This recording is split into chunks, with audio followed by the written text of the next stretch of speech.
பத்திரிகையாளர் சந்திப்பில் மூத்த தலைவர் முன்னாள் மாநிலங்களுடைய ஆளுநராக இருந்த தமிழிசை சவுந்தரராஜன் அக்கா அவர்களும், பாரதிய ஜனதா கட்சியினுடைய மூத்த தலைவர் அண்ணன் சக்கரவர்த்தி அவர்கள், அண்ணன் விபி துரைசாமி அவர்கள், அண்ணன் கரு நாகராஜ் அவர்கள் உள்ளிட்ட நம்ம அண்ணன் வெங்கடேஷ் அவர்கள், அண்ணன் ஏஎன்எஸ் பிரசாத் அவர்கள், பாரதிய ஜனதா கட்சியினுடைய வழக்கறிஞர் பிரிவினுடைய தலைவராக இருக்கக்கூடிய அண்ணன் குமரகுரு அவர்கள், நம்முடைய மாவட்டத்தினுடைய இந்த பகுதியினுடைய தலைவர்கள் எல்லோரும் இருக்கின்றார்கள். இந்த பத்திரிகையாளர் சந்திப்பு பாரதிய ஜனதா கட்சி சார்பாக திருப்பரங்குன்றம் அதை மையப்படுத்தி திராவிட முன்னேற்ற கழகத்தினுடைய அரசு செய்யக்கூடிய தவறுகளை, குறிப்பாக நீதியரசர் அவருடைய தீர்ப்புக்கு பிறகு அதை மதிக்காமல் ஒரு மத மோதலை உருவாக்குவதற்கான எல்லா முயற்சியிலும் நம்முடைய திராவிட முன்னேற்ற கழகத்தினுடைய ஆளுகின்ற அரசு இறங்கியிருக்கின்றார்கள் என்பதெல்லாம் உங்கள்கிட்ட பகிர்ந்து கொள்வதற்காக இந்த சந்திப்பு நடந்து கொண்டிருக்கிறது. நண்பர்களே, கொஞ்சம் நாங்கள் டீட்டெயிலாக அதில் பேசணும்னு நினைக்கிறோம். ஏன்னா நேரடியாக அந்த மதுரை உயர்நீதிமன்றம் கொடுத்துருக்கக்கூடிய தீர்ப்பு, அதன் பிறகு கண்டெம்ப்ட் ஆஃப் கோர்ட்டு, அது உங்களுக்கு தெரியும். கொஞ்சம் பின்னாடி இருந்து ஆரம்பிக்கிறோம். இந்த இஷ்யூவை பொறுத்த வரைக்கும் 1862 இது ஒரு டாக்குமெண்டடாக இது ஒரு இஷ்யூவாக இருக்குது. ஏன்னா 1862 1912 2 ஆண்டுகளில் ஆங்கிலேயர்களுடைய ரெக்கார்டு படி இந்த மலையினுடைய உச்சியில் லைட் அமைக்க வேண்டும் என்று முயற்சி செய்த பொழுது அன்னைக்கு இருந்த மேஜிஸ்ட்ரேட் வந்து லைட் அமைப்பதற்கு அன்னைக்கு அனுமதி கொடுக்கல. அதனால் மதக்கலவரம் ஏற்படும் என்கின்ற காரணத்தை காட்டி 1990 காலகட்டத்தில் ஹிந்து முன்னணி அமைப்பு, அதனுடைய தலைவர்கள் அதை வந்து ரொம்ப மிக தீவிரமாக இதை கையில் எடுத்து நீதிமன்றத்தினுடைய உதவியை நாடி நிறைய டாக்குமெண்ட்டை ப்ரெசென்ட் பண்ணாங்க. அதில் மிக முக்கியமானது 1920 ஃபைல் பண்ண ஒரிஜினல் சூட் OS. அந்த 1920 ஃபைலான அந்த ஒரிஜினல் சூட், குறிப்பாக இந்த மலை, அதில் நம்முடைய முருகர் அவருடைய கோவில் எங்கே இருக்குது, காசி விஸ்வநாதர் கோவில் எங்கே இருக்குது, தர்கா எங்கே இருக்குது, இதை வந்து டிமார்கேஷன் செய்ய வேண்டும் என்பதற்கான சூட்டு. அதன் அடிப்படையில் 1920 ஃபைல் பண்ண OS சூட்டுக்கான தீர்ப்பு 1923 கிடைக்குது, ஒரு லோவர் கோர்ட் மதுரையில். அந்த தீர்ப்பு மிகச்சரியாக அந்த தீர்ப்பில் சொல்கிறாங்க, தர்கா எங்கே இருக்குது, இந்த நெல்லித்தோப்பு அப்படிங்கிற இடம் எங்கே இருக்குது, அங்கிருந்து தர்காவுக்கு கனெக்ட் பண்ணக்கூடிய படிக்கட்கள், இந்த 3 மட்டும்தான் இஸ்லாமிய நண்பர்கள் அவங்க கையில் இருக்கக்கூடிய விஷயம். ஒன்று மேலே மலை உச்சியில் அட் த டாப் இருக்கக்கூடிய தர்கா, சிக்கந்தர் தர்கா. அதற்கு நெல்லித்தோப்பு என்பது ஒரு சமப்பகுதி, இந்த மலைக்கு இடையில் இருக்கக்கூடிய சமப்பகுதி. அங்கே இறந்து போனவர்களுடைய சடலங்கள்லாம் இஸ்லாமிய மத அடிப்படையில், மரியாதை கலந்த அடிப்படையில் அங்கே வச்சுருக்கிறாங்க. அங்கிருந்து மேலே ஒரு கல்லை குடைந்து ஏறக்கூடிய படிக்கட்டு, இந்த 3 மட்டும்தான் இஸ்லாமியர் அவர்கள் கையில் இருக்கக்கூடியது. மிச்சது எல்லாமே இந்துக்களுக்கு சொந்தம், மலை முழுவதுமாக இந்துக்களுக்கு சொந்தம் அப்படிங்கிற தீர்ப்பு. அதை எதிர்த்து 1923 வந்த தீர்ப்பை எதிர்த்து மெட்ராஸ் ஹைகோர்ட் வர்றாங்க. 26 மெட்ராஸ் ஹைகோர்ட்டு இந்த மதுரை கீழே இருக்கக்கூடிய லோவர் கோர்ட் கொடுத்த தீர்ப்பை ஸ்டே பண்ணுறாங்க. அதன் பிறகு இந்தியாவினுடைய சுதந்திரத்திற்கு முன்பு உச்சபட்சமாக இருக்கக்கூடிய பிரிவி கவுன்சில் இன்னைக்கு சுப்ரீம் கோர்ட் மாதிரி பிரிவி கவுன்சிலுக்கு போகிறாங்க. 1930 காலகட்டத்தில் பிரிவி கவுன்சில் மதுரையில் கீழே இருக்கக்கூடிய நீதிமன்றம் கொடுத்த தீர்ப்பை ஊர்ஜிதம் செய்கிறாங்க. 1920 ஒரிஜினல் சூட், 1923 வந்த தீர்ப்பை ஊர்ஜிதம் செய்கிறாங்க. இந்த நெல்லித்தோப்பு என்கின்ற இடம் இஸ்லாமியத்துக்கு சொந்தமானது, மேலே இருக்கக்கூடிய தர்கா அது அவர்களுக்கு சொந்தமானது, மேலே ஏறக்கூடிய படிக்கட்கள் அவர்களுக்கு சொந்தமானது. மற்றபடி இந்த மலை முழுவதுமாக இந்து சமுதாயத்திற்கு, குறிப்பாக இந்த கோவிலுக்கு சொந்தமானது. அதன் பிறகு குவாரி எடுக்க வர்றாங்க. கோயில் நிர்வாகம் அப்ஜெக்ட் பண்ணி குவாரி விடலை. கோயில் நிர்வாகம் அப்ஜெக்ட் பண்ணி மர வெட்டுறதுக்கு வந்து பர்மிஷன் கொடுக்கல. இது காலங்காலமாக 1940 50 60 70 காலகட்டத்தில் அங்கே இருக்கக்கூடிய கோவிலத்தினுடைய நிர்வாகம் அவங்க இடத்த பாதுகாத்துக்கிட்டே வர்றாங்க. ஸோ 1990 காலகட்டத்தில் ஹிந்து முன்னணி இங்கே தீபம் ஏற்ற வேண்டும் என்ற போராட்டத்தை எல்லாம் ஆரம்பித்து இதை வந்து மக்கள் மன்றத்தில் ஒரு பெரிய இஷ்யூவாக கொண்டு வர்றாங்க. இப்போ நாம் இதை நன்றாக புரிந்து கொள்ள வேண்டும். இன்னைக்கு நீதியரசர் திரு GR சுவாமிநாதன் அவர்கள் அவங்க ஒரு தீர்ப்பு கொடுத்துருக்குறாங்க. ஏன் அந்த தீர்ப்பு கொடுக்க வேண்டிய கட்டாயம் வந்துச்சு? ஏன்னா ஒரு டிவோட்டி, ஒரு ஹிந்து பக்தர், அவர் அங்கே இருக்கக்கூடிய எக்ஸிக்யூட்டிவ் ஆஃபீஸரை நோக்கி போகிறாங்க. அந்த ஈஓட்ட கேட்குறாங்க. 28/10/2025 ஒரு அந்த ஹிந்து டிவோட்டியாக இருக்கக்கூடிய ராம ரவிக்குமார் அவர்கள் இந்த மாதிரி தீபத்தை ஏற்ற வேண்டும். எங்கே ஏற்றணும்னா தீபத்தூணில் ஏற்ற வேண்டும். இத்தனை காலமாக உச்சி பிள்ளையார் கோவில் பக்கத்தில் ஏற்றுறாங்க அப்படின்னு 28/10/2025 ரெப்ரசன்டேஷன் கொடுக்குறாங்க எக்ஸிக்யூட்டிவ் ஆஃபீஸருக்கு. ஈஓ வந்து 3/11/2025 அதை ரிஜெக்ட் பண்ணுறாங்க. நாங்கள் பர்மிஷன் கொடுக்க மாட்டோம், இத்தனை காலமாக எங்கே ஏற்றணுமோ அதே உச்சி பிள்ளையார் கோவிலில் தான் ஏற்றுவோம் என்று. அதன் பிறகு ராம ரவிக்குமார் அவர்கள் மதுரை கிளை, மெட்ராஸ் ஹைகோர்ட்டினுடைய மதுரை கிளை, அங்கே அவங்க ரிட் பெட்டிஷன் ஃபைல் பண்ணுறாங்க. 32317 என்கிற ரிட் பெட்டிஷனை. இந்த மாதிரி எனக்கு வந்து ஈஓ பர்மிஷனை டினை பண்ணியிருக்கிறாங்க, எனக்கு நீங்கள் அனுமதி கொடுக்க வேண்டும், என்னுடைய மத புண்பட்டு இருக்குது அவர் கேட்குறாரு. அதன்படி நீதியரசர் அவர்கள் டிசம்பர் மாதம் 1ஆம் தேதி, சில நாட்களுக்கு முன்பு 1/12/2025 தீர்ப்பு கொடுக்குறாங்க. அந்த தீர்ப்பு மிக தெளிவாக பல விஷயத்தை அதில் பேசுகிறாங்க. அவங்க இந்த டிமார்கேஷன் இஷ்யூக்குள்ளேயே போகலை. இந்த மலையை பொறுத்தவரை சிக்கந்தர் தர்கா இஸ்லாமியர்களுக்கு சொந்தமானது, நெல்லித்தோப்பு இஸ்லாமியர்களுக்கு சொந்தமானது, படிக்கட்டு ஏறுறது இஸ்லாமியர்களுக்கு சொந்தமானது, மற்றபடி இந்த மலை மிச்ச பகுதி எல்லாமே அந்த கோவிலுக்கு சொந்தமானது, குறிப்பாக தீபத்தூணும் கோவிலுக்கு சொந்தமானது என்கின்ற தீர்ப்பில் ஊர்ஜிதம் செய்கிறாங்க. இதற்கு முன்பு இருந்த தீர்ப்பு தான் இது. அதன் பிறகு நீதியரசர் அவர்கள் 2 முக்கியமான கருத்துக்களை வைக்கிறாங்க. ஏன் வைக்கணும் அப்படின்னாங்க, தமிழகத்தினுடைய சட்டத்துறை அமைச்சர் திரு ரகுபதி அவர்கள் வேண்டுமென்றே பத்திரிகையாளர் நண்பர்கள் சந்திப்பில் வேண்டுமென்றே சில பொய்களை சொல்லியிருக்கின்றார்கள். அதாவது ஒரு சட்டத்துறை அமைச்சராக இருந்து சத்திய பிரமாணம் எடுத்து பணி செய்ய வேண்டிய ஒருவர் சில பொய்களை சொல்லியிருக்கிறாங்க. நீங்கள் நல்லா பாருங்கள். அதாவது மதுரை நீதியரசர் அவர்கள் தவறான ஒரு தீர்ப்பு கொடுத்துருக்குறாங்க அப்படிங்கிற வாதத்தை திரு ரகுபதி அவர்கள் வைக்கிறாங்க. என்ன வாதத்தை வைக்கிறாங்கன்னா, இதில் இருக்கக்கூடிய பிரச்சனை எல்லாம் 2014 முடிஞ்சிருச்சு. 2014 அந்த பிரச்சனை முடிஞ்சிருச்சு. அன்னைக்கே டிவிஷன் பெஞ்சு தீர்ப்பு கொடுத்துட்டாங்க. டிவிஷன் பெஞ்சினுடைய தீர்ப்பு படி உச்சி பிள்ளையார் கோவிலில் மட்டும்தான் நாம் தீபத்தை ஏற்றணும், மேலே போக வேண்டிய அவசியம் இல்லை. அதனால் நீதியரசர் அவர்கள் தன்னுடைய கடமையை சரியாக செய்யலை அப்படின்னு. இதை மாண்புமிகு நீதியரசர் அவர்கள் டிசம்பர் 1ஆம் தேதி கொடுத்த தீர்ப்பில் மிக முக்கியமாக இந்த பாயிண்ட்டை ஹைலைட் பண்ணி பேசியிருக்கிறார். அவர் எதுவும் மறுக்கலை. இந்த பாயிண்ட்டை ஹைலைட் பண்ணி பேசுகிறார். அதை மட்டும் ஆங்கிலத்தில் உங்களுக்கு படித்து காட்ட விரும்புகின்றோம். அதாவது 2014 போட்டிருக்கக்கூடிய ரிட் பெட்டிஷன் எதை ரகுபதி அவங்க கோட் பண்ணுறது, 2017 டிவிஷன் பெஞ்ச் ஆர்டர், இது இரண்டும் என்ன சொல்கிறாங்கன்னா, அதில் பெட்டிஷனர் என்ன கேட்குறாங்கன்னா, தீபத்தை மலையினுடைய உச்சபட்சமான உச்சியில் ஏற்ற வேண்டும் என்று கேட்கின்றாங்க. So the petitioner wanted the deepam to be lit at the hilltop. He further argued that lighting the lamp near Moksha Deepam is not in consonance with the scripture. The learned judge rightly rejected the request. அவர் 2014 தீர்ப்பை சரின்னு தான் சொல்றார். This was because the title over the hilltop has already been declared as vesting in the Muslim. மலையினுடைய உச்சி பகுதி top most part அது இஸ்லாமியர்களுக்கு சொந்தமானது என்கின்ற 1920 OS தீர்ப்பை இருக்கு. A settled issue cannot be reopened அப்படிங்கிறார். நான் இந்த இஷ்யூவை திரும்ப ரீஓபன் பண்ணல. ஆனால் இன்னைக்கு பெட்டிஷனரை முன்னாடி என்ன கேட்குறாங்க, தீபத்தூணில் இதை ஏற்ற வேண்டும் என்று கேட்கின்றார்கள். தீபத்தூண் என்பது மலையினுடைய உச்சியில் இல்லை. 2014 தீர்ப்பு, 2017 தீர்ப்பு என்பது மலை உச்சியிலே தீபத்தை ஏற்ற வேண்டும் என்கின்ற தீர்ப்பு. அதற்கு மாண்புமிகு நீதியரசர் அவர்கள் அந்த காலகட்டத்தில் கொடுக்கல. அது சரியான காரணம் தான். ஏன்னா இந்த நீதியரசர் சொல்றது அது மிக முக்கியமாக தர்காக்கு சொந்தம்னு அது ஊர்ஜிதம் ஆயிடுச்சு. ஆனால் தீபத்தூண் என்பது மலையினுடைய உச்சியில் கிடையாது. யாருமே போய் தர்காக்கு பக்கத்தில் தீபத்தூணில் ஏற்ற வேண்டும் என்று சொல்லல.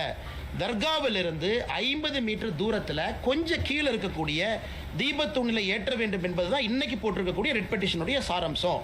த mask is at the highest peak, the தீபத்தூன் is at the lowest peak. இரண்டுமே வேறு வேறு மலை உச்சியில் இருக்கு. அதனால் இதை ட்ரையல் ஜட்ஜு 1920 ரெகக்னைஸ் பண்ணிட்டாங்க. நான் இதை தவறாக பார்க்கல. அதனால் தீபத்தூணில் அவங்க கார்த்திகை தீபத்தை இந்த பெட்டிஷனர் கேட்டபடி ஏற்றுவதற்கு நான் அனுமதி கொடுக்கிறேன். இதை சட்டத்துறை அமைச்சர் அவர்கள் திருச்சி பத்திரிகை நண்பர்கள் முன்னாடி 2014 2017 ரிட் பெட்டிஷனை கோட் பண்ணுறாங்க. அதே தவறு. அதை முதல்ல இந்த பத்திரிகை மன்றத்தில் நாங்கள் தெரியப்படுத்த விரும்புகின்றோம். அதன் பிறகு சட்டத்துறை அமைச்சர் திரு ரகுபதி அவர்கள் இத்தோடு நிற்கல, மறுபடியும் ஒரு பொய்யை சொல்றார். என்ன பொய்யை சொல்றாருன்னா, 1996 ஒரு தீர்ப்பு எங்களுக்கு சாதகமாக வந்திருக்கு, 2014 தீர்ப்பும் எங்களுக்கு சாதகமாக வந்திருக்கு, 17 சாதகமாக வந்திருக்கு, 1996 சாதகமாக வந்திருக்கு. 1996 தீர்ப்பு என்பது அந்த ஆண்டுக்காக கேட்கப்பட்டது. அப்ப நீதியரசர் சொல்றாங்க, 1994 உச்சி பிள்ளையார் கோயில் ஏத்துங்கன்னு சொன்னேன், 95 ஏத்துங்கன்னு சொன்னேன். இப்ப நீங்க 96 கேட்குறீங்க, எனக்கு 3 நாள் மட்டும்தான் இருக்கு. ஆனால் இந்த ஆண்டு நீங்க உச்சி பிள்ளையார் கோவிலில் ஏத்துங்க. அதே நேரத்தில் தேவஸ்தானமோ வேறு யாரோ வேறு இடத்துல ஏற்ற வேண்டும் என்றால் அதுக்கு ப்ரொசீஜரும் கொடுக்குறாங்க. தர்காலிருந்து 15 மீட்டர் தள்ளி ஏத்துங்க அப்படின்னு. ஸோ 1996 தீர்ப்பை பொறுத்தவரையும் குழப்பமில்லை, 2014 குழப்பமில்லை, 2017 குழப்பமில்லை. இந்த மூன்றும் வேறு வேறு விஷயத்தை எடுத்து இன்னைக்கு ரகுபதி அவர்கள் ஒரு பொய்யை சொல்லி பத்திரிகை நண்பர்கள்ட்ட இன்னைக்கு நீதியரசர் அவர்கள் தவறான தீர்ப்பை கொடுத்திருப்பதா சொல்றாங்க. இதை முதல்ல உங்களுக்கு கிளாரிஃபை பண்ணணும். அந்த மலையை பொறுத்தவரை தீபத்தூண் என்பது மலையினுடைய உச்சியில கிடையாது. மலையினுடைய உச்சியில தர்கா இருக்கு. அதை யாரும் கூட வேண்டுமென்று கேட்கல, அது வேறு. தீபத்தூண் என்பது அந்த 2 மலையில் இருக்கக்கூடிய அந்த சிறிய மலையினுடைய உச்சியில தீபத்தூண் இருக்கு, அதைத்தான் என்று கேட்டிருக்கின்றார்கள். அதற்கு நீதியரசர் அவர்கள் அனுமதி கொடுத்திருக்கிறாங்க. இதோட அவங்க நிக்கல. நீதியரசர் அவர்கள் அனுமதி கொடுத்தாங்க. எப்ப அனுமதி கொடுத்தாங்க? 1/12/2025 கொடுக்குறாங்க. ஸோ கார்த்திகை தீபம் 3ஆம் தேதி வருது. 2ஆம் தேதி கோவிலினுடைய ஈவோ ஒரு அப்பீல் போடுறார், ஒரு பேருக்கு ஒரு அப்பீல் போட்டு வைக்கிறார். இப்போ நியாயப்படி யாருக்காவது பிரச்சனை இருந்தால் தர்கா அவங்க அப்பீலுக்கு வந்திருக்கணும். இப்போ டிசம்பர் மாதம் 2ஆம் தேதி தர்கா அப்பீலுக்கு வர்றாங்கன்னா அது வேறு விஷயம். ஆனால் கோவில் சொத்தை பாதுகாக்க வேண்டிய ஈவோ அப்பீல் பண்ண வேண்டிய அவசியம் என்ன? அந்த கோவிலினுடைய எக்ஸிக்யூட்டிவ் ஆஃபீஸர் அந்த கோவிலினுடைய சொத்தை பாதுகாக்கணும். தீபத்தூண் என்பது கோவிலினுடைய சொத்து என்பது ஊர்ஜிதமாயிருச்சு 1920 வேறு வேறு காலகட்டத்தில்.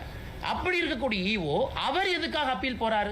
இந்த நீதியை எதிர்த்து அப்பீலும் சரியா ஃபைல் பண்ணல. இதுல இருந்து தெளிவாக தெரிகிறது, அந்த எக்ஸிக்யூட்டிவ் ஆஃபீஸரை திராவிட முன்னேற்ற கழகத்தினுடைய அரசு தூண்டி விட்டு எக்ஸிக்யூட்டிவ் ஆஃபீஸர் அப்பீல் போக வைக்கிறாங்க. தர்கா இன்னைக்கு வந்திருக்கிறாங்க, வக்ஃப் போர்டும் தர்காவும் இன்னைக்கு வந்திருக்கிறாங்க, இதை எதிர்த்து அப்பீல் இன்னைக்கு வந்திருக்கிறாங்க.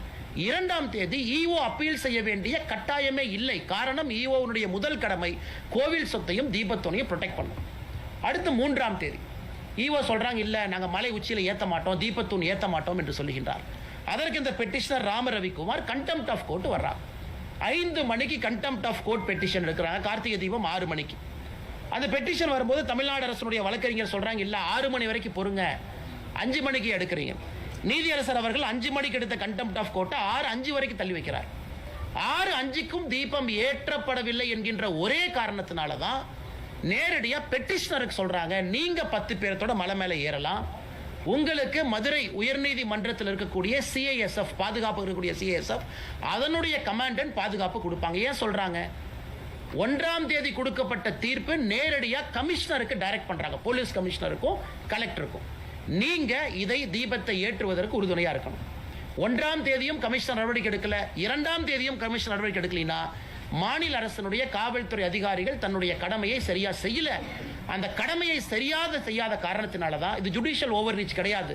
திரு GR சாமிநாதன் அவர்கள் 3ஆம் தேதி 6:05 கொடுக்கக்கூடிய தீர்ப்புல கண்டெம்ட் ஆஃப் கோர்ட் பெட்டிஷன்ல மாநில அரசு கடமையை செய்யல, காவல்துறை கடமையை செய்யல, கலெக்டர் கடமையை செய்யல, அதனால் சிஐஎஸ்எஃப் நான் அனுப்புறேன், கமாண்டன்ட் நீங்க கூட போங்க, அந்த 10 பேர் தீபம் ஏற்றுவதற்கு அனுமதி கொடுக்க வேண்டும் என்று சொல்லுகின்றார். இதில் எதுவும் தவறாக இல்லை. இதை எதிர்த்து மறுபடியும் அங்க இருக்கக்கூடிய இரண்டு நீதிபதிகள் இருக்கக்கூடிய அமர்வு டிவிஷன் பெஞ்சுக்கு போறாங்க. எப்ப போறாங்க? அடுத்த நாள் அப்பீல் போறாங்க. இந்த பிரச்சனை எல்லாம் 3ஆம் தேதி இரவு நடக்குது. 4ஆம் தேதி காலையில் அப்பீலுக்கு போறாங்க.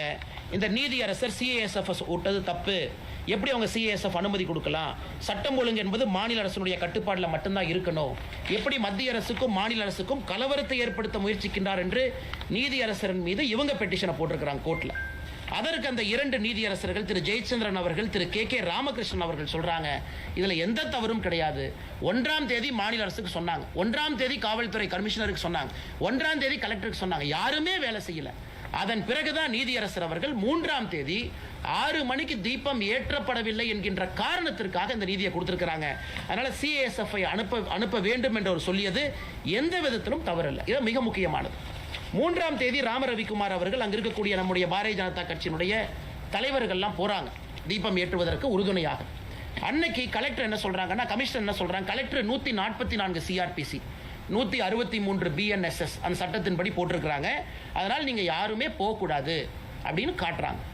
அதற்கு மரியாதை கொடுத்து சிஐஎஸ்எஃப் முன்னாடி போகல, அதற்கு மரியாதை கொடுத்து ராம ரவிக்குமார் உட்பட பெட்டிஷனர் யாரும் முன்னாடி போகல. 144 போட்டிருக்காங்க. இந்த 2 டிவிஷன் பெஞ்சில் நீதியரசர் அவர்கள் 4ஆம் தேதி 144 சிஆர்பிசி 163 BNSS போட்ட ஃபைலை வாங்கி படிக்கிறாங்க. அந்த ஃபைலில் என்ன இருக்கு? அந்த ஃபைலில் இவங்க போட்ட 144 சிஆர்பிசியே ஒரு ஃப்ராட் என்பது ஊர்ஜிதமாயிருக்கு. ஏன்னா நீதியரசர் அவங்க கேட்குறாங்க, 144 சிஆர்பிசி எப்போ போட்டீங்க? 3ஆம் தேதி 6:05க்கு திரு சாமிநாதன் அவர்கள் சிஐஎஸ்எஃப் படையோடு மேலே செல்லலாம் என்று 6:05க்கு தீர்ப்பு கொடுக்குறாங்க. நீங்க 144 எப்போ போட்டீங்க? அதில் அந்த நீதியரசர் சொல்றாங்க, the file contains loose sheet of papers containing past history of dispute. The order has been promulgated with effect from 6 PM on 3/12. அதில் சொல்றாரு, thus it is very obvious section 163 BNSS order is passed prior to the judicial order or the records are manipulated after this court calls for original file. தவறு மீது மறுபடியும் ஒரு தவறு பண்றாங்க.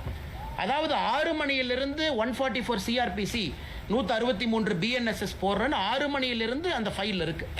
அப்ப அந்த ஆர்டர் அவங்க 4 மணிக்கு போட்டிருக்கிறாங்க, ஆர்டர் 3 மணிக்கு போட்டிருக்கிறாங்க, ஆர்டர் 2 மணிக்கு போட்டிருக்காங்க, ஃபைல்ல இல்ல. ஆனா நிச்சயமாக நீதியரசர் தீர்ப்பு கொடுத்த பிறகு போடப்படவில்லை. 6-5க்கு திரு சாமிநாதன் அவர்கள் கொடுத்த, நீதியரசர் அவர்கள் கொடுத்த தீர்ப்புக்கு பிறகு 144 சிஆர்பிசி போடப்படவில்லை என்பது இந்த டிவிஷன் பெஞ்சில் இருக்கக்கூடிய 2 நீதியரசர் பெரிய வார்த்தையை பயன்படுத்துறாங்க. IAS IPS அதிகாரிகளுக்கு எதிராக the records are manipulated after the court calls for the original file. கோர்ட்ல வந்து ஒரிஜினல் ஃபைல் கொடுங்க என்று சொல்லிய பிறகு இந்த டாக்குமெண்ட்டை மேனிபுலேட் பண்ணி அரசு கொடுத்திருக்கிறாங்க. மறுபடியும் தவறு. அதன் பிறகு 4ஆம் தேதி நேற்று நம்முடைய பாரதிய ஜனதா கட்சியினுடைய மாநில தலைவர் திரு நயினார் நாகேந்திரன் அவர்கள், நம்முடைய மூத்த தலைவர் அண்ணன் ஹெச் ராஜாஜி அவர்கள் அவங்க மறுபடியும் போறாங்க. ஏன்னா இந்த 2 ஜட்ஜ் இருக்கக்கூடிய டிவிஷன் பெஞ்ச் அமர்வில் அப்பீல டிஸ்மிஸ் பண்ணதுக்கு அப்புறம் 144ம் டிஸ்மிஸ் ஆகுது. அதன் பிறகு நாங்கள் தீபத்தை ஏற்றுவோம் என்று போனப்படுது. அதை இல்லீகலாக எந்தவித ஆர்டரும் இல்லாமல் தடுத்திருக்கிறாங்க. 144 நிலுவையில் இல்லை, அப்பீல் நிலுவையில் இல்லை, எங்கேயும் கூட நீதியரசர் திரு சாமிநாதன் அவங்க கொடுத்தது ஸ்டே இல்லை, எதுவுமே இல்லாதப்ப அங்க இருக்கக்கூடிய காவல்துறை அதிகாரிகள் தடுத்தது மட்டுமல்ல, மாநில தலைவர் அண்ணன் நயினார் நாகேந்திரன் அவர்கள் உட்பட, அண்ணன் ஹெச் ராஜா அவர்கள் உட்பட நம்முடைய தொண்டர்களை, தலைவர்களை கைது பண்ணியிருக்காங்க. Which is an illegal arrest. அதுக்கு எந்த விதமான ஆதாரமும் கிடையாது, எந்த விதமான டாக்குமெண்ட் இல்லை. இந்த அளவுக்கு ஒரு ஆளுகின்ற திராவிட முன்னேற்ற கழகத்தினுடைய அரசு ஒரு நீதியரசர் கொடுத்திருக்கக்கூடிய தீர்ப்புக்கு எதிராக டைரக்ஷன் கொடுத்ததுக்கு அப்புறம் பணி செய்ய வேண்டிய பப்ளிக் சர்வெண்ட், அதனால தான் commissioner of police is called public servant, collector is called public servant. Public சர்வெண்டாக இருக்கக்கூடிய 2 உயர் அதிகாரிகள் அவங்க அதை தடுத்து, அதன் பிறகு 4ஆம் தேதி நேற்று நடந்த கைது என்பது முழுவதும் இல்லீகல் கைதாக இதை மாற்றி 2 மதத்திற்கிடையில மோதல் போக்கை கடைபிடித்திருக்கின்றார்கள். இது இன்னும் ஆச்சரியமா நீங்க பாத்தீங்கன்னா, திரு நீதியரசர் சுவாமிநாதன் அவங்க தீர்ப்புல இன்னும் பின்னாடி போறார்.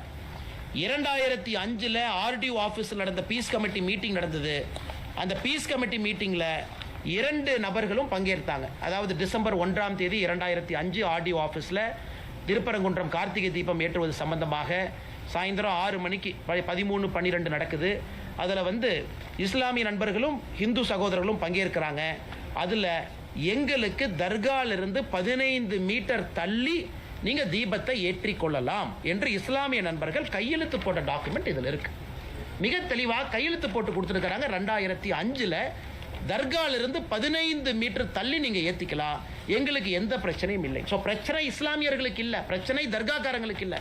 இன்னைக்கு 2005 இதை கோர்ட்ல என்ன சொல்றாங்கன்னா, இன்னைக்கு வந்து இல்லை இதை ஃபோர்ஸ் பண்ணி கையெழுத்து போட சொன்னாங்க, அதனால நாங்கள் ஃபோர்ஸ் பண்ணி RDO ஆஃபீஸில் கையெழுத்து போட்டோம். 1996 இதே போல ஒரு அக்ரிமெண்ட் போடுறாங்க. அந்த அக்ரிமெண்ட்ல கூட இதே போல இஸ்லாமியர் அவர்கள் எங்களுக்கு அப்ஜெக்ஷன் இல்லை. இன்னைக்கு திராவிட முன்னேற்ற கழகத்தினுடைய அரசு சிக்கந்தர் மலைன்னு புதிய பேரை வைக்கிறாங்க, அதை ரசிக்கிறாங்க. சிக்கந்தர் மலைக்கு இவங்க பேரை வச்சுக்கிட்டு ராமநாதபுரத்தினுடைய MP மேல போய் சிக்கன் பிரியாணி சாப்பிட்றாரு, அதை ரசிக்கிறாங்க. நெல்லித்தோப்புக்கு போய் நாங்கள் ஆடு வெட்டுவோம், கோழி வெட்டுவோம்னு சொல்றாங்க, அதை ரசிக்கிறாங்க. அதை எதிர்த்து எங்கேயுமே மாநில அரசு போகல. அதை எதிர்த்து டிவோட்டிஸ் போனாங்க. அதை எதிர்த்து இந்து மதத்தை நம்பிக்கையாக வழிபடக்கூடிய டிவோட்டி போறாங்க. எப்பங்க? அக்டோபர் 2025, 1 மாசத்துக்கு முன்னாடி அவங்க போய் கோர்ட்ல ஆர்டர் வாங்குறாங்க, நெல்லித்தோப்புல ஆடு கோழி வெட்டக்கூடாது. இன்னைக்கு இவ்வளவு ஆர்வமாக தர்காக்காரங்க செய்யற வேலையெல்லாம் கோவிலினுடைய எக்ஸிகியூட்டிவ் ஆஃபீஸர் பண்றாரு இன்னைக்கு. ஆனா அன்னைக்கு நெல்லித்தோப்புல போய் ஆடு வெட்டலாம், கோழி வெட்டலாம், இவ அப்ஜெக்ட் பண்ணல, தமிழ்நாடு அரசு அப்ஜெக்ட் பண்ணல. சிக்கந்தர் மலைன்னு பேர் சொல்றாங்க, தமிழ்நாடு அரசு அப்ஜெக்ட் பண்ணல. அந்த MP 100 பேர்த்து கூட்டு போய் சாப்பிட்றாரு, அப்ஜெக்ட் பண்ணல. அன்னைக்கு எங்கேயுமே அப்ஜெக்ட் பண்ணாதவங்க அன்னைக்கு அந்த நீதி அரசனுடைய தீர்ப்பும் கூட அதையும் குறிப்பிட்டிருக்கிறார். மாநில அரசு அப்ஜெக்டே பண்ணல, 2 இந்து பக்தாதிகள் அப்ஜெக்ட் பண்ணதுக்காக இந்த தீர்ப்பு கிடைச்சிருக்கு. அப்படி இருக்கும் பொழுது ஒருதலை பட்சமாக தமிழகத்தில் இந்து மதத்தை நம்பக்கூடிய பக்தர்களுக்கு எதிராக மிக முக்கியமாக அப்பீஸ்மெண்ட் பாலிடிக்ஸினுடைய உச்சபட்சமான ஒரு அரசியலை திராவிட முன்னேற்ற கழகத்தினுடைய அரசு செய்கிறாங்க. என் கையில் இருக்கக்கூடிய லிஸ்ட் பார்த்தீங்கன்னா, தமிழகத்தில் எங்கேயெல்லாம் இந்து கோவிலை இடிச்சாங்க, திராவிட முன்னேற்ற கழகம் ஆட்சிக்கு வந்த பிறகு இந்து கோயிலை இடிச்சது. இதில் நிறையா கோவை மாநகர் முத்தானம்மன் கோயிலிருந்து, வேத விநாயகர் டெம்பிள் மின்ட் ரோடு சென்னையிலிருந்து, சூலூர் வாசுதேவர் டெம்பிளிலிருந்து, தஞ்சாவூர் குபேர விநாயகர் டெம்பிளிலிருந்து, கீழவாசல் பகுதி ஆதிமாரியம்மன் கோவிலிருந்து, அரியலூர் மாவட்டம் சனீஸ்வரன் பகவான் கோயில் மேட்டுப்பாளையம், திருவள்ளூர், பெரம்பூர், அது இருக்குதுங்க, லிஸ்ட் இருக்குது. 161 தாண்டிட்டாங்க. அதில் சில ரெக்கார்டை பார்த்தீங்கன்னா கோர்ட்டு சொன்னாங்க இடித்தோம். கோர்ட் எப்போ சொன்னாங்க? சாயந்தரம் தீர்ப்பு கொடுத்தாங்க. எப்போ இடிச்சிங்க? அடுத்த நாள் காலையில் 2 மணிக்கு. அப்போ கோர்ட்டு வேணுமா? அதாவது சில இந்து கோவிலை இடிக்கும் பொழுது கோர்ட்டு சொன்னாங்க நாங்கள் இடித்தோம். அதுக்கு சில order by Madras high court citing encroachment, Madurai corporation high court direction, night கொடுத்தாங்கன்னா காலையில் 2 மணிக்கு இடிச்சாங்க. அன்னைக்கு கோர்ட் வேணும். ஏன்னா ஒரு கோவிலை இடின்னு கோர்ட்டு தீர்ப்பு கொடுத்ததுக்கப்புறம் காலையில் 2 மணிக்கு இடிச்சாங்க. ஆனால் இன்னைக்கு அதே கோர்ட்டு திருப்பரங்குன்றம் மலையின் மீது தீபத்தூண்ல தீபத்தை ஏத்துங்கன்னு கோர்ட் சொல்லும் பொழுது இவர்களுக்கு கோர்ட் வேண்டாம். கிட்டத்தட்ட 161 கோயில்ல பல இடத்துக்கு சோர்ஸே இல்லை, ஆர்டரே இல்லை. எந்த ஆர்டர் பேசிஸ்ல அவங்க இடிச்சாங்க? கோர்ட் ஆர்டரே இல்லை. அப்படி இருக்கும் பொழுது எத்தனை சர்ச்சை, எத்தனை மாஸ்க இல்லீகலா அவங்க இடிச்சிருக்கிறாங்க. திராவிட முன்னேற்ற கழகம் ஆட்சிக்கு வந்த பிறகு 2021 மே 6ஆம் தேதியிலிருந்து தமிழகத்தில் இல்லீகலாக இருக்கக்கூடிய ஒரு சர்ச் என்கரோச்மெண்ட், மக்களுடைய பயன்படுத்தக்கூடிய அல்ல புறம்போக்கு நிலம்னு பல கொடுத்துருக்காங்க. ஒன்று இடிச்சாங்களா? கிடையாது. எத்தனை மசூதி இடிச்சிருக்கிறாங்க? கிடையாது. தமிழ்நாட்டில் எந்த சர்ச்சும் மசூதியும் ஆக்கிரமிப்பு நிலத்தில் இல்லையா? இருக்கு. ஆனால் என்ன ஒரு நியாயம்? எல்லா இதையும் இடிக்காதீங்க, எல்லாருக்கும் அவங்கவுங்க பகுதியில் வழிபாட்டு உரிமையை கொடுங்க. அதைத்தான் நாம கேட்கிறோம். அல்லது ஒருதலை பட்சமாக 161 கோயிலுக்கு மேலே இடிச்சிட்டு இன்னைக்கு உயர்நீதிமன்றம் ஒரு தீர்ப்பு கொடுத்த பிறகு அதை பின்பற்ற மாட்டோம் என்று சொல்லி மிகப்பெரிய சட்ட பிரச்சனையை உருவாக்கி இன்னைக்கு பார்லிமெண்ட்ல போய் பேசுறாங்க. பார்லிமெண்ட்ல பேச வேண்டிய நிலைமை என்னங்க? பார்லிமெண்ட்ல இவர்கள் போய் இந்தியாவுடைய மத நல்லிணக்கத்தை கெடுத்துட்டேன்னு இவங்க பேசணும், அரசியலமைப்பு சட்டத்தை தூக்கி போட்டு விட்டேன் என்று பேசணும், ஒரு கோர்ட்டு கொடுத்த ஆர்டரை ஃபாலோ பண்ணலின்னு தானே பார்லிமெண்ட்ல பேசணும். பார்லிமெண்ட்ல போய் என்ன பேசுறாங்க? திராவிட முன்னேற்ற கழகத்தினுடைய எம்பிக்கள், காங்கிரஸினுடைய எம்பிக்கள், விசிகாவுடைய எம்பிக்கள் என்ன பேசுறாங்க இன்னைக்கு? அதாவது தமிழகத்தில் இந்து மதவாத சக்திகள் தமிழகத்தில் ஜாதி கலவரத்தை, மத கலவரத்தை உருவாக்குறாங்க. இது எப்படி இந்து மதவாத சக்தி ஆகும்? கோர்ட்டுக்கு போய் கோர்ட்ல வெயிட் பண்ணி கோர்ட் ஒரு தீர்ப்பு கொடுத்த பிறகு முறையாக போய் அன்னைக்கு 144 சிஆர்பிசி போட்டிருக்கின்றோம் என்று தவறாக சொல்லியும் கூட அதையும் பின்பற்றி பெட்டிஷனர் திரும்ப வர்றாங்க. நேற்று எந்த ஆர்டருமே இல்லாத நாளில் இல்லீகலா இத்தனை பேர்த்தை கைது செய்துவிட்டு இன்னைக்கு சம்பந்தமே இல்லாம பாராளுமன்றத்தில் போய் இவர்கள் நாடகம் ஆடி கொண்டிருக்கின்றார்கள். இதை இந்த பத்திரிகையாளர் சந்திப்பு மூலமாக தமிழக மக்களுக்கு எடுத்து சொல்லணும். எந்த அளவுக்கு அவங்க ஃப்ராடு பண்ணியிருக்கிறாங்க, எந்த அளவுக்கு பொய்ய சொல்லியிருக்கிறாங்க, எந்த அளவுக்கு ஒருதலை பட்சமாக நடந்திருக்கின்றார்கள், எந்த அளவுக்கு இதே கோயிலில் ஆடு வெட்டு கோழி வெட்டுன்னு சொன்னும் பொழுது பேசாமல் இருந்தவங்க இன்னைக்கு தீபத்தூண்ல தீபத்தை ஏற்று என்று சொல்லிய பிறகு இந்த டிராமா பண்றாங்க. சட்டத்தை பாதுகாக்க வேண்டிய சட்டத்துறை அமைச்சர் 2014-17 தீர்ப்பையும் 1996 தீர்ப்பையும் வேண்டும் என்றே திரித்து, அதுக்கும் இந்த கேஸுக்கும் சம்பந்தம் இல்லை, வேண்டும் என்றே திரித்து இதுல இந்து பெட்டிஷனர் யாரும் மலை உச்சியினுடைய தர்கா இந்துக்களுக்கு சொந்தம் என்று கேட்கவில்லை. That is a settled issue. அது 1920 செட்டில் ஆயிருச்சு. மலையினுடைய உச்சி தர்கா என்பது இஸ்லாமியர்களுக்கு சொந்தம். நெல்லித்தோப்பு இந்துக்களுக்கு சொந்தம் என்று எங்கேயும் கேட்கல, அதையும் செட்டில்ட் இஷ்யூ. அது இஸ்லாமியர்களுக்கு சொந்தம். மேலே ஏற படிக்கட்டு இந்துக்களுக்கு சொந்தம் என்று கேட்கவில்லை, அதுவும் சொந்தம். ஆனா மலை உச்சியில் இல்லாம கீழே இருக்கக்கூடிய தீபத்தூணில் நாங்க கார்த்திகை தீபத்தன்று இதை ஏற்ற வேண்டும் என்று ஏத்த போறவங்களை 2 நாட்களாக அலக்கழிச்சு மதுரை மாநகரத்தையே அல்லோலப்படுத்தி அவ்வளவு காவல்துறையை அனுப்பி மக்களுடைய இயல்பு வாழ்க்கையெல்லாம் கேள்விக்குறிக்கு ஆக்கிவிட்டு முதலமைச்சர் அன்னைக்கு காலையில் ட்வீட் போடுறார். மதுரைக்கு என்ன தேவை? வளர்ச்சி அரசியலா ஆர் டேஷ் அரசியலா? நான் கேட்கின்றேன், இது ஒரு முதலமைச்சர் போடுற ட்வீட்டா? இது யாரோ சின்ன பசங்க போட்டால் ஏற்றுக்கலாம். மதுரைக்கு என்ன அரசியல் தேவை? வளர்ச்சி அரசியலா ஆர் டேஷ் அரசியலா? அந்த டேஷ்ங்கிறது என்ன? முதலமைச்சர் தன்னுடைய சமூக வலைதள பக்கத்தில் ஒரு டேஷ் என்கின்ற வார்த்தையை கேள்விக்குறியாக்கி விட்டுருக்காரு. டேஷ்னா என்ன? முதலமைச்சர் தானே சொல்லணும். fill in the blanks. நீங்கள் நானும் என்ன? இது முதலமைச்சருடைய ட்வீட்.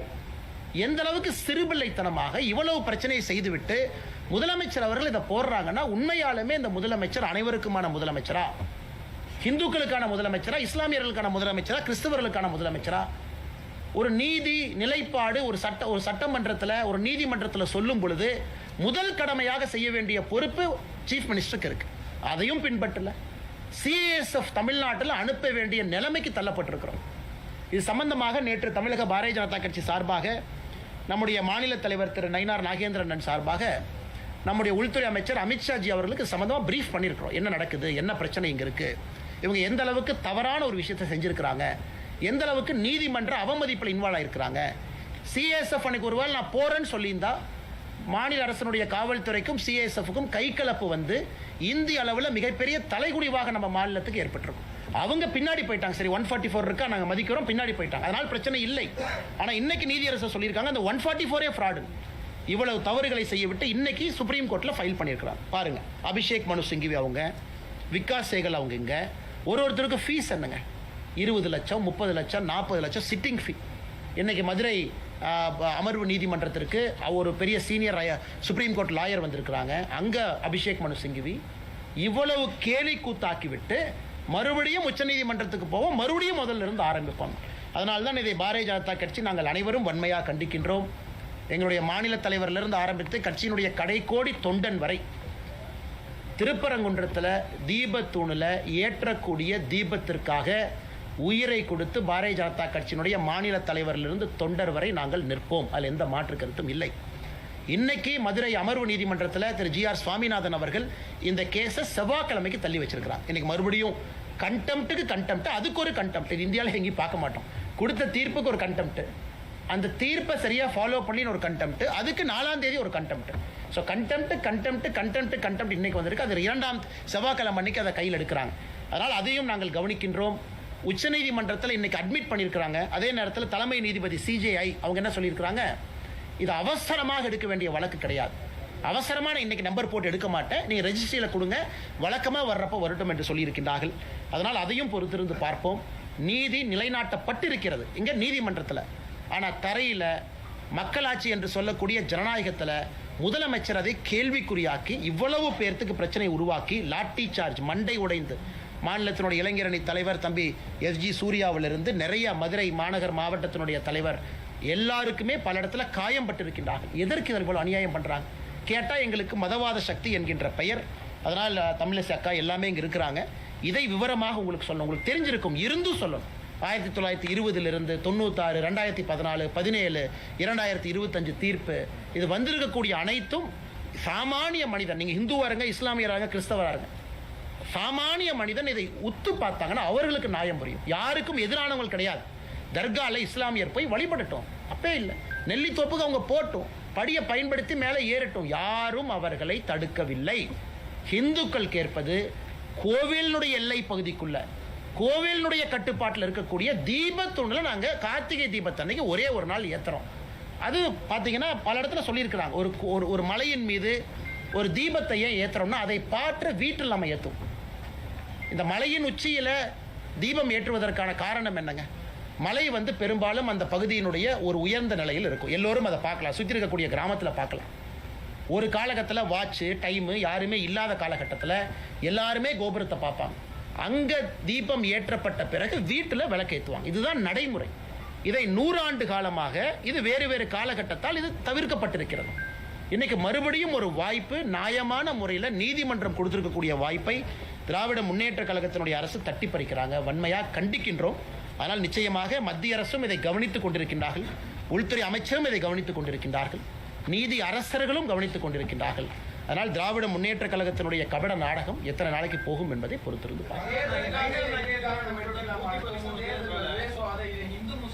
ஆனால் நீங்க பாருங்க, இதுல திரு ராம ரவிக்குமார் அவர்களும் மொத்தம் 6 பெட்டிஷனர். முதல் பெட்டிஷனர் ராம ரவிக்குமார், அவரோட 5 பேர். 6 பெட்டிஷனருக்காகத்தான் நிறைய பேர் அதுவும் கேட்டீங்க, எதுக்கு 10 பேர் அனுப்பணும்?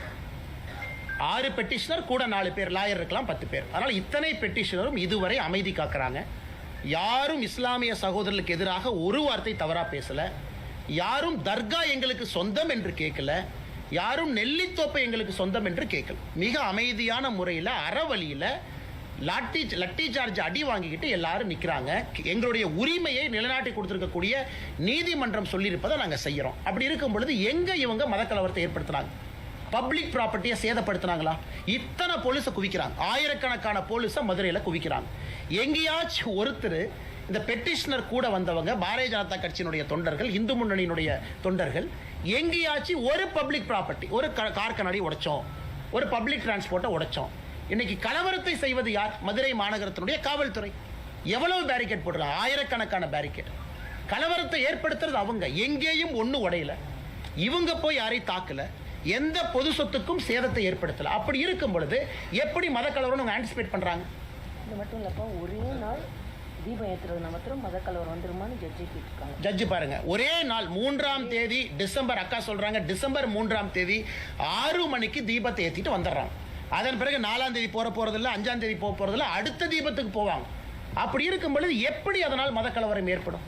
அதுவும் நீதியரசர் இன்னும் ஒரு படி போறாரு. இங்க பாருங்க, கோவிலுடைய சொத்தை பாதுகாங்கிறார். இந்த தீபத்தூணே கோவிலுடைய சொத்து. நீங்க தீபத்தை ஏத்தினா தானே அதை பாதுகாக்க முடியும். அதனால தயவு செய்து தீபத்தை ஏத்துங்கன்னு சொல்றாங்க. விசித்திரம், நம்முடைய தலைவர்கள் சொன்னது போல, அக்கா சொன்னது போல, தர்காவினுடைய அதிகாரிகள் போய் அப்பீல் பண்ணல, கோவிலினுடைய ஈஓ போய் அப்பீல் பண்றார். இதை விட வெக்கக்கேடு நம்ம எங்கேயாச்சும் பார்த்துருக்கிறோமா?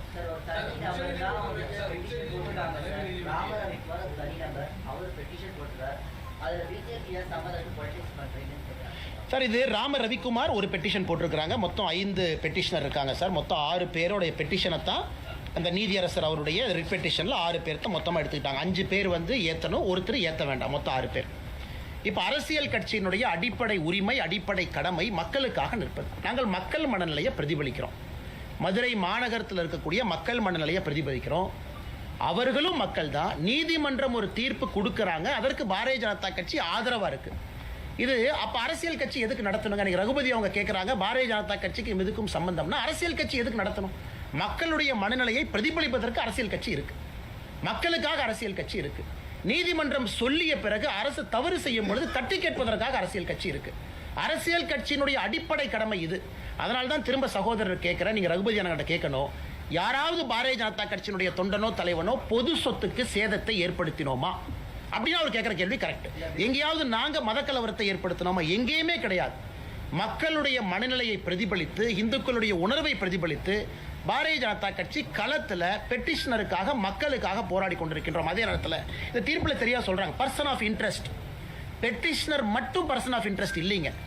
ஹிந்து மதத்தை நம்பக்கூடிய எல்லோருமே பர்சன் ஆஃப் இன்ட்ரெஸ்ட் தான். ராம ரவிக்குமார் மட்டுமா? இல்லை. ராம ரவிக்குமார் சொல்றத நான் நம்புறேன் அப்படின்னா நானும் பர்சன் ஆஃப் இன்ட்ரெஸ்ட். அது தமிழ்நாடு என்டோமெண்ட் HRNCயில் அதுவும் இருக்கு. அதனால் ராம ரவிக்குமார் பெட்டிஷனாக இருக்கலாம், அதை நம்பக்கூடிய நானும் பர்சன் ஆஃப் இன்ட்ரெஸ்ட் என்பது பல தீர்ப்பில் சொல்லியிருக்கிறாங்க. அதனால் எல்லோருக்கும் ஆதரவாக நாங்கள் நின்று கொண்டிருக்கின்றோம் என்கின்ற கருத்தை பணிவாக உங்களுக்கு தெரிவித்துக் கொள்கிறேன்.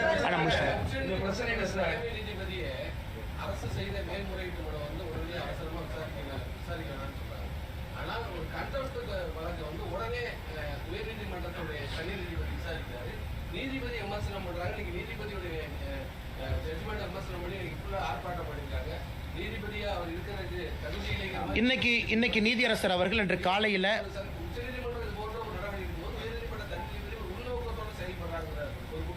அண்ணா இதில் உள்நோக்கம் என்கின்ற, அதனால தான் ரொம்ப டீட்டெயிலாக ஜட்ஜ்மெண்ட்டை பேசுகிறோம். அவர் 1996 ஜட்ஜ்மெண்ட்டை மீறி இருந்தால் பரவாயில்ல, 2014 மீறி இருந்தால் பரவாயில்ல, 17 மீறி இருந்தால் பரவாயில்ல. அதைத்தான் ரகுபதி அவர்கள் சொல்கிறாங்க. ஜட்ஜ்மெண்ட்டே வேறு என்பது உங்கள் முன்னால் நாங்கள் வைக்கின்றோம். இந்த ஜட்ஜ்மெண்ட்டே வேறு. இரண்டாவதுங்கண்ணா, நீதியரசர் அவர்கள் கண்டெம்ட் எப்போ எடுத்தார்னா 5 மணிக்கு கண்டெம்ட் எடுக்கிறாரு 3ஆம் தேதி. அட்வொகேட் ஜெனரல் சொல்கிறாங்க, இல்லைங்க ஐயா 6 மணிக்கு தான் தீபம் ஏற்றும். அதுக்காக கண்டெம்ட்டை 1 மணி நேரம் தள்ளி வைக்கிறார். 6:05க்கு தீபம் ஏற்படுத்த சகோதரருக்கு தெரியும். அரசு வழக்கறிஞர்கிட்ட கேட்கிறார், ஈஓ எங்கேன்னு.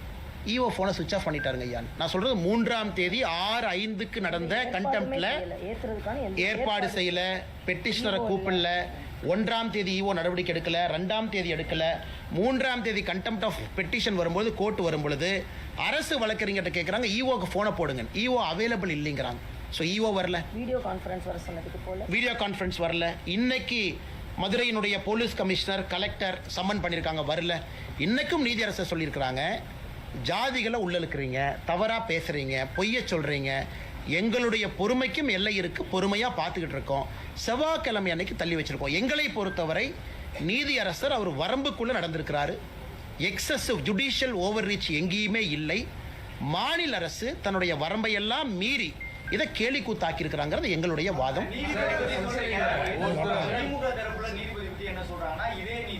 மதுரை அமர்வுல அந்த நீர் வழித்தடங்களை கண்காணிப்பதற்கான அமர்வுல நீதிபதியாக இருக்காரு. இன்னைக்காச்சும் ஒரு நாள் நீர் வழித்தடம் ஆக்கிரமிக்கப்பட்ட பொழுது இந்த CISF வீரர்களை அனுப்பி அவர் அந்த ஆக்கிரமிப்பை அகற்றியது உண்டா?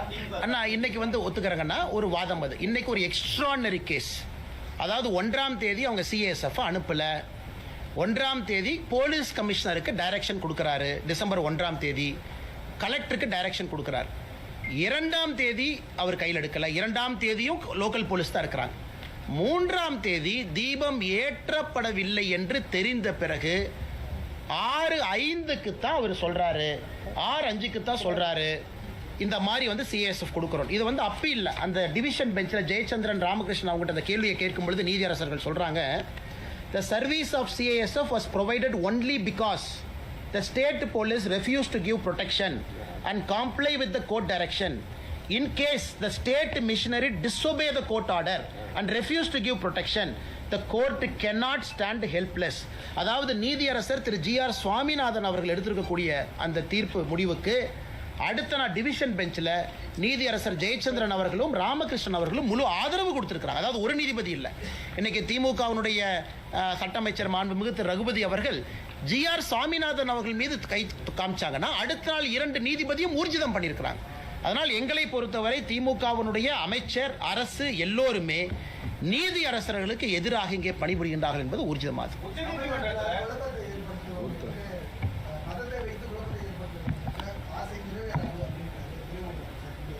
துரைமுருகன் ஐயாக்கு தெரியுமா எனக்கு தெரியலீங்க. துணை முதலமைச்சர் திரு உதயநிதி ஸ்டாலின் அவர்களுக்கு எஸ்ஐஆர்னு என்னன்னே தெரியல. பத்திரிகை நண்பர்கள் எஸ்ஐஆர் கேட்டதுக்கு புது விளக்கம் கொடுக்கிறார். இந்தியாவில் யாருமே எஸ்ஐஆருக்கு ஒரு துணை முதலமைச்சராக இருக்கிறவருக்கு எஸ்ஐஆர் விளக்கமே தவறு.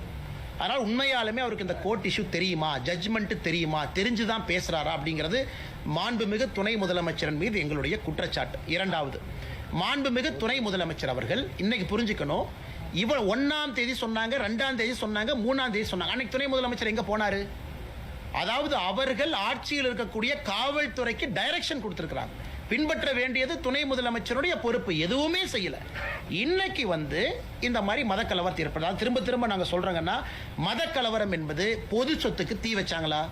இஸ்லாமிய நண்பர்களை யாராவது இங்க தவறா பேசினாங்களா? இஸ்லாமிய நண்பர்களுடைய சொத்தாக இருக்கக்கூடிய தர்கா இந்துக்களுக்கு சொந்தம் என்று எங்கேயும் சொன்னாங்களா? நெல்லித்தோப்பு கொடுங்கன்னு திரும்ப கேட்டாங்களா? எங்கேயுமே இல்லை. ஆனா இதே உதயநிதி ஸ்டாலின் அவர்கள் அந்த ஸ்கந்தர் மலையை சிக்கந்தர் மலை என்று சொல்லும் போது எங்க போனாரு? இதே உதயநிதி ஸ்டாலின் அவர்கள் ஆடு கோழி வெட்டுவோம் நெல்லித்தோப்புல சொல்லும் போது எங்க போனாரு? இன்னைக்கு மட்டும் கிளம்பி வர்றாருன்னா உதயநிதி ஸ்டாலின் அவர்கள் எல்லோருக்குமான துணை முதலமைச்சரா இல்ல குறிப்பிட்ட சமுதாயத்திற்கான துணை முதலமைச்சராங்கிற கேள்வியை நாங்களும் கேட்போம்ல.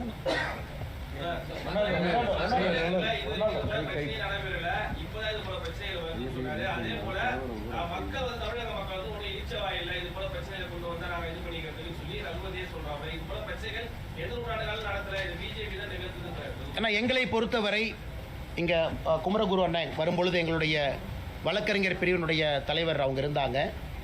அவங்க வழக்கறிஞர்கள்ட்ட பேசும்பொழுது மேலே வரும்பொழுது சொன்னாங்க, மாநில தலைவரோட அனுமதியை பெற்று பாரதிய ஜனதா கட்சி திரு சட்ட அமைச்சர் ரகுபதி அவர்கள் மீது கண்டெம்ட் ஆஃப் கோர்ட்டுக்கு போறோம் அப்படின்னு.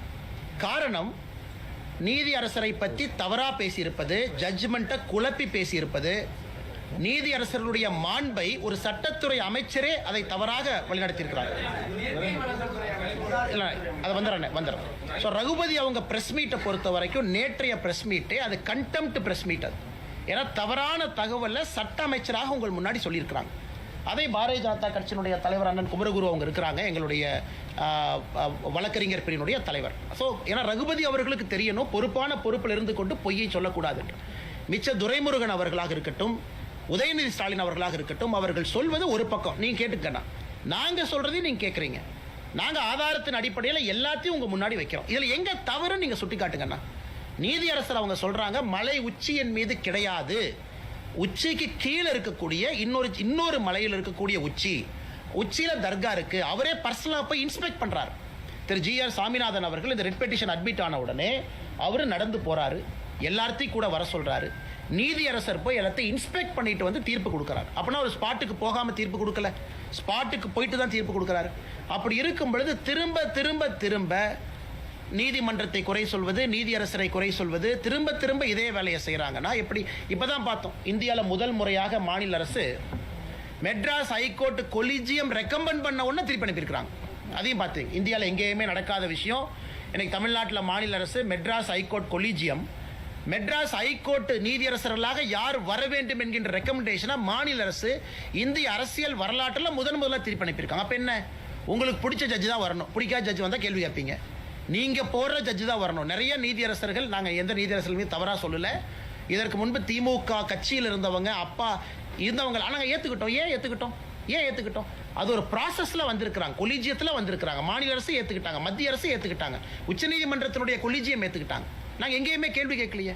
ஆனால் முதல் முறையாக கேள்வி கேட்டு தெரியப்படுத்துறாங்கன்னா நீதிமன்றத்தின் மீது அவர்களுக்கு நம்பிக்கை இருக்கதா என்பதை திராவிட முன்னேற்ற கழகத்தினுடைய அரசு தெளிவுபடுத்தணும். பெண்களை வழிபட விடலாம் சொல்லி உச்சநீதிமன்றம் கூறிய போது பாஜக அதை நிராகரித்தது, அதுக்கு அப்போஸ் பண்ணியிருந்தது. ஆனால் சபரிமலை ஐயப்பன் கோயிலில் பெண்களை வந்து வழிபட அனுமதிக்கணும் அப்படின்னு சொல்றாங்க பாஜக. அதை வந்து உச்சநீதிமன்ற தீர்ப்புக்கு எதிராக சொல்லியிருந்தது. ஆனால் இதே திருப்பரங்குன்றம் தீர்ப்பில் வந்து நீதிபதி கொடுத்த தீர்ப்பை வந்து ஏற்றுக்கணும். நல்ல வேலை இந்த கேள்வி கேட்டீங்கண்ணா, நிறைய பேர் இது கேட்குறாங்க. நல்ல கேள்வி, அருமையான கேள்வி, பதில் சொல்கிறோம். ஆனால் பதில் சொல்கிறோம், விமர்சனம் எல்லாம் நல்ல கேள்வி. 100 ஆண்டுகளுக்கு முன்பு திருப்பரங்குன்றத்தில் தீபத்தூணில் தான் தீபம் ஏற்றுனாங்க. 100 ஆண்டுகளுக்கு முன்பு, 100 ஆண்டுகளாகத்தான் இல்லை தீபத்தூண் ஏன் கட்டி வைக்கணுங்கண்ணா? ஒரு கோவில் 1200 ஆண்டுகளுக்கு பழமையான ஒரு கோவில், அந்த கோவிலில் தீபத்தூண் எது கட்டி வைக்கணும்? தீபம் ஏற்றுறக்கு. ஸோ 100 ஆண்டுகளுக்கு முன்பு தீபம் ஏற்றிருக்கிறாங்க, 100 ஆண்டுகளாக ஏற்றப்படவில்லை. ஆனால் சபரிமலையில் 100 ஆண்டுகளுக்கு முன்பு பெண்கள் உள்ளே போனாங்களா? போகல. புதிதாக ஒரு விஷயத்தை சொல்லும் போது எதிர்க்கிறோம், ஆகம சாஸ்திரத்துக்கு எதிராக சொல்லும் பொழுது எதிர்க்கிறோம். 100 ஆண்டுகளுக்கு முன்பு தீபத்தூண் இருந்துச்சு, ஆனால் 100 ஆண்டுகளுக்கு முன்பு சபரிமலையில் பெண்கள் உள்ள போனாங்களா? இல்லை. சபரிமலையில் ஆண்டாண்டு காலமாக இருக்கக்கூடிய வழக்கத்தை மாற்றி புதுசாக ஒரு பொய்யை சொல்லும் போது நாங்கள் எதிர்க்கிறோம். அதே மாதிரி திருப்பரங்குன்றத்தில் ஆண்டாண்டு காலமாக இருந்த வழக்கத்தை 100 ஆண்டுகளாக செயல்படுத்தலை, இன்னைக்கு செயல்படுத்த வேண்டும் என்று நீதிமன்றம் தீர்ப்பு கொடுக்கும் பொழுது அதற்கு அரணாக நாங்கள் நிற்கின்றோம். அதனால் எங்கள் நிலைப்பாட்டில் சபரிமலையாக இருந்தாலும் திருப்பரங்குன்றம் இருந்தாலும் ஹிந்து மக்களுடைய உணர்வு, அவங்க என்ன நினைக்கிறாங்க, எது நியாயமோ, கோர்ட் என்ன சொல்லியிருக்கோ அதுலேயும் பார்த்தீங்கன்னா சரி. சபரிமலையில் எதற்காக கோர்ட் அப்பீல் நிறுத்தி வச்சாங்க? இந்த போராட்டத்தை பார்த்தாங்க, தவறுன்னு புரிஞ்சுக்கிட்டாங்க, அப்பீல் வந்து போச்சு, கேரள அரசே தன் ஸ்டாண்டை மாற்றுச்சு. அதனால் இன்னைக்கு இந்த மாதிரி ஒரு குழப்பமான ஒரு விஷயத்தை திமுக சொல்கிறாங்கன்னா உங்களுக்கு சபரிமலை இஷ்யூவும் புரியல, திருப்பரங்குன்ற இஷ்யூவும் புரியல, ரெண்டையும் குழப்பி சொல்லுகின்றார்கள். எங்களை பொறுத்தவரை எங்கள் நிலைப்பாடு சமமாக சரியாக இருக்கு. என்ன காரணம் நினைக்கிறீங்க? மைனாரிட்டி தாஜா அரசியலா இல்லை என்ன காரணம்? சார், ஒரு மூத்த ஆசிரியர், நீங்கள் பத்திரிகையாளர், உங்களுக்கு தெரியும், எங்களை பொறுத்தவரை மிக தெளிவாக மைனாரிட்டி அப்பீஸ்மெண்ட் பாலிடிக்ஸ் தமிழ்நாட்டில் திராவிட முன்னேற்ற கழக அரசு வெட்கத்தை எல்லாம் விட்டு அடுத்த கடத்துக்கு போயிட்டாங்க. இன்னைக்கு நீதிபதிக்கு எதிராக அங்கே இருக்கக்கூடிய ஜமாத் மக்களை வர சொல்கிறாங்க, பேரணி போகணுங்கிறாங்க, போஸ்ட் அடித்து ஒட்டுறாங்க. அங்கே இருக்கக்கூடிய ஒரு ஜமாத் நீதிமன்றத்திற்கு முற்றுகை போராட்டம் கால் பண்ணியிருந்தாங்க 4ஆம் தேதி. யாராச்சும் கைது பண்ணாங்களா? ஒரு நபரை கைது பண்ணியிருக்கிறாங்களா? சொன்னவங்களை கைது பண்ணியிருக்காங்களா? எதுவுமே கிடையாது. ஆனால் சோஷியல் மீடியாவில் போஸ்ட் போட்டால் கைது. இதுலேருந்து என்ன சொல்லுது? இங்கே இருக்கக்கூடிய இந்துக்களுக்கு ஒரு நியாயம், இன்னொரு மதமாக இருந்தால் ஒரு நியாயம். மிக தெளிவு. நீதிபதி அவர்கள் ஒரு நீதிபதி இல்லை சார், GR சுவாமிநாதன் அவங்க கொடுக்குறாங்க, அதுக்கு மேலே டிவிஷன் பெஞ்ச் 2 நீதிபதி ஊர்ஜிதம் செய்கிறாங்க. அப்படி சொல்லியும் கூட கேட்க மாட்டேன் அப்படின்னு திராவிட முன்னேற்ற கழகம் நிற்கிறாங்கன்னா தாஜா மத அரசியல் கையில் எடுத்திருக்கிறாங்க. தேர்தலுக்கு மைனாரிட்டி வாக்குகளை அப்படியே லட்டு மாதிரி சிந்தாம செதறாம திமுக எடுக்க வேண்டும் என்று நினைக்கிறாங்க. இதை உண்மையை சொல்ல வேண்டும் என்றால் நிறைய இஸ்லாமிய நண்பர்களும் கிறிஸ்தவ நண்பர்களுமே அதை விரும்பல.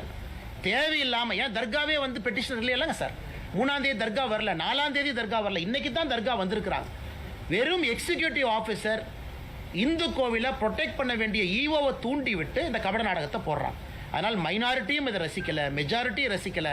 கடைசியில் அப்பம் தின்ன குரங்கு 2 அப்பத்தை தின்ன மாதிரி எந்த ஓட்டும் வரப்போறதில்லை. நடுத்தெருவில் தான் திராவிட முன்னேற்ற கழகம் இருக்க போகிறாங்க. 2026 தேர்தல் உறுதி செய்யும் தேசிய ஜனநாயக கூட்டணி அமித்ஷாஜி அவர்கள் சொன்னது போல 3ல் 2 பங்கு மெஜாரிட்டியோடு வெற்றி பெறும். நிறைய வழக்குலாம் சுட்டி காட்டி 1990 தொடங்குது. தீபத்தூணில் அந்த தீபம் ஏற்றக்கூடிய வழக்கை எப்போ நிறுத்தப்படுச்சு? தர்காங்கிற கட்டமைப்பு உருவாக்கப்பட்ட பிறகா இல்ல பிரிட்டிஷ் ஆட்சி நிறுத்தப்ப அந்த மேலாம் விளக்கு ஏற்றக்கூடாது, குண்டு வீசிவாங்க வெளிநாட்டு மாணவர்கள் 2ஆம் உலக போர் காலகட்டத்தில் அப்படின்னு சொன்னதுனால நிறுத்துறாங்களா? எந்த காலகட்டத்தில்? ஆனால் இந்த நீதியரசருடைய தீர்ப்பு அதற்கு முன்பு இருந்த தீர்ப்புகளிலோ சரியா எந்த ஆண்டில் நிறுத்தினாங்க அப்படின்னு எந்த தீர்ப்பில் இல்லைங்க. 1920 தீர்ப்புலேருந்து கூட இல்லை. 1920லும் தீபத்தூண் இருந்துச்சு. 1920 தீர்ப்பில் யாருக்கு எது சொந்தம் அப்படிங்கிறது அந்த தீர்ப்புங்கண்ணா.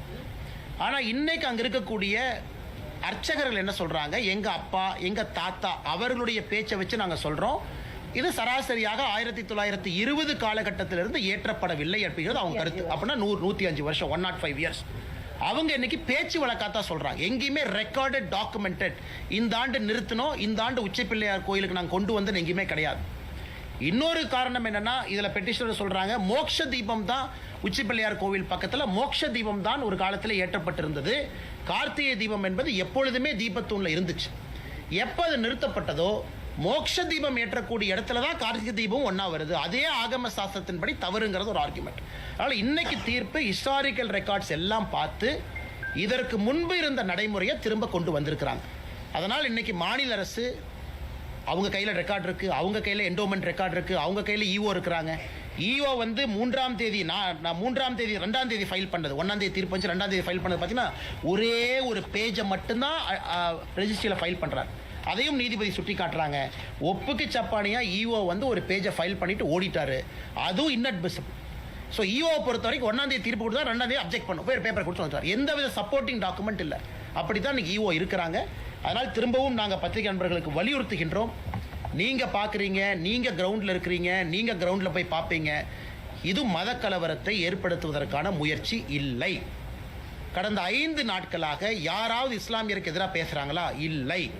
பொது சொத்தை சேதப்படுத்தினாங்களா? இல்லை. காவல்துறை தவறான ஒரு விஷயத்தை சொல்லும் பொழுது கூட ஒபே பண்ணாங்களா? ஆமாம். 144 சிஆர்பிசியே பொய், அதை ஏற்றுக்கிட்டு திரும்பி வந்தாங்களா? உண்மை. நேற்று மாநில தலைவர் நயினார் நாகேந்திரன் அண்ணன், ராஜா அண்ணன், நம்ம தொண்டர்களை கைது பண்றதற்கு காவல்துறைக்கு அனுமதி இருக்கா? இல்லை. ஏன்னா நேற்று 144 இல்லை. இத்தனையும் பொறுத்து கொண்டிருக்கின்றோம். ஆனா திமுக எங்களை பார்த்து நாங்க தவறு செய்யறோம்னு சொல்றது எப்படி பொறுத்துக்க முடியுங்க?